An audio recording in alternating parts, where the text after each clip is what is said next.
బంగ్లాదేశ్లో ఈరోజు మన సిపిఐ నాయకులు ఒక ఆయన అన్నాడు మొన్న, అది విద్యార్థి మూమెంట్ అంట.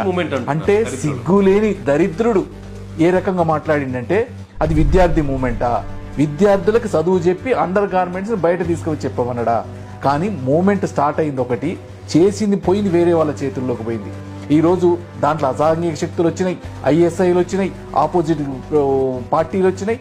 ఈరోజు దేశంలో హిందువుల్ని బతకనీయకుండా చేస్తూ ఉన్నారు, మైనార్టీస్ని బతకనీయకుండా చేస్తూ ఉన్నారు.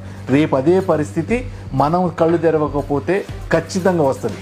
అందుకనే దయచేసి వాట్సాప్లు చూసేటోళ్ళు, టీవీలు చూసేటోళ్ళు మీరు మేల్కొనండి, మన పిల్లలకి ఇప్పటి నుంచే నేర్పించండి. ఈరోజు మనం గట్టిగా లేకపోతే ఈ దేశం ఖరాబ్ అయిద్దని చెప్పండి. అంతేగాని ఈడ కూర్చొని పాలస్తీనాలో జరిగింది లేకపోతే ఇంకెక్కడో జరిగిందని చెప్పేది కాదు. తొందరలో మన చుట్టూ అయిపోయింది, రేపు మన కాడ జరుగుతుంది. ఈరోజు మనకు ఒక మంచి లీడర్ ఉండు కాబట్టి కొద్దిగా గొప్ప నడవగలుగుతాం.